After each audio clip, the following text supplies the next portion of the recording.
আসসালামু আলাইকুম বন্ধুরা, কেমন আছেন সবাই? আশা করি ভালো আছেন। তো যারা নতুন ব্যবসা শুরু করবেন তাদের জন্য একটা পরামর্শ থাকবে আমার। সেটা হলো এই যে আইসক্রিমগুলো দেখতে পাচ্ছেন আপনি, যে আমার এই কোম্পানি আইসক্রিমগুলো দিয়ে গেছে। তা আমি তখন ব্যস্ত ছিলাম, এজন্য খেয়াল করে রাখতে পারিনি। তো ওরা কী করেছে, এই যে দেখেন আমার আইসক্রিমগুলো একদম বাঁকা বাঁকা, এই যে ভাঙাচুরা।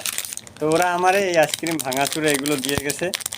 তখন আমি খেয়াল করি না। তো আপনি যদি নতুন ব্যবসা শুরু করেন তাহলে এগুলো খেয়াল করে নিতে হবে। এই যে দেখেন আইসক্রিমগুলো ভিতরে একদম একদম চাপ, একদম গইলে এই মাথার থেকে এই মাথা পর্যন্ত চলে গেছে। তো আপনি যদি খেয়াল না করেন তাইলে ওরা দেওয়ার সময় ঠিকই দিয়ে যাবে, আর যখন আপনি বলবেন যে আইসক্রিমগুলো ভাঙা, তখন ওরা বিভিন্ন অজুহাত দেখাবে, মালগুলো নিতে দেরি করবে। তো আপনার চালানগুলো এখানে আটকে থাকবে।